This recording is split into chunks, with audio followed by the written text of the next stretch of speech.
Praise the lord. యోహాను రాసిన పత్రిక 17వ అధ్యాయము 7వ వచనంలో యేసుక్రీస్తు వారు తండ్రితో ప్రార్థన చేస్తున్నారు. నీవు నాకు అనుగ్రహించిన మాటలు నేను వారికి ఇచ్చి ఉన్నాను.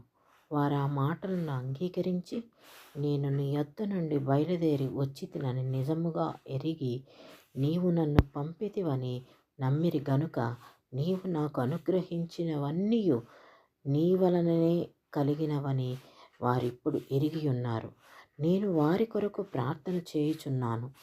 లోకము కొరకు ప్రార్థన చేయుట లేదు.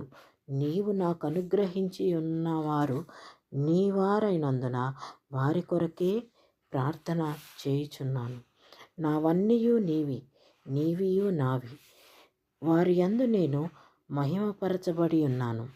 నేనికను లోకములో ఉండను గాని వీరు లోకములో ఉన్నారు. నేను నీ యొద్దకు వచ్చుచున్నాను.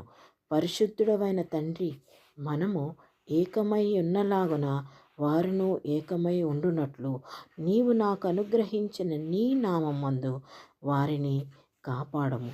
నేను వారి యొద్ద ఉండగా నీవు నాకు అనుగ్రహించిన వారిని నీ నామమందు కాపాడితిని.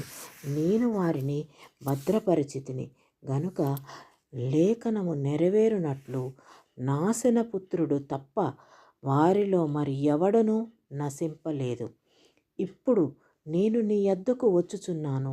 నా సంతోషము వారి యందు పరిపూర్ణమగునట్లు లోకమందు ఈ మాట చెప్పుచున్నాను. వారికి నీ వాక్యమిచ్చి ఉన్నాను. నేను లోక సంబంధిని కానట్టు వారును లోక సంబంధులు కారు గనుక లోకము వారిని ద్వేషించును.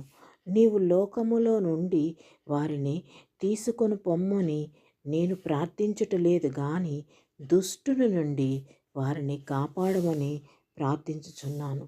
నేను లోక సంబంధిని కానట్టు వారును లోక సంబంధులు కారు. సత్యమందు వారిని ప్రతిష్ఠ చేయుము. నీ వాక్యమే సత్యము. నీవు నన్ను లోకమునకు పంపిన ప్రకారము నేనును వారిని లోకమునకు పంపితిని. వారును సత్యమందు ప్రతిష్ఠ చేయుబడినట్లు వారి కొరకై నన్ను ప్రతిష్ఠ చేసుకొనుచున్నాను. మరియు నీవు నన్ను పంపితివని లోకము నమ్మునట్లు తండ్రి, నాయందు నీవును నీయందు నేనును ఉన్నలాగున వారును మనయందు ఏకమై ఉండవలెనని వారి కొరకు మాత్రము నేను ప్రార్థించుటలేదు. వారి వాక్యము వలన నాయందు విశ్వాసముంచు వారందరూ ఏకమై ఉండవలనని వారి కొరకును ప్రార్థించుచున్నాను.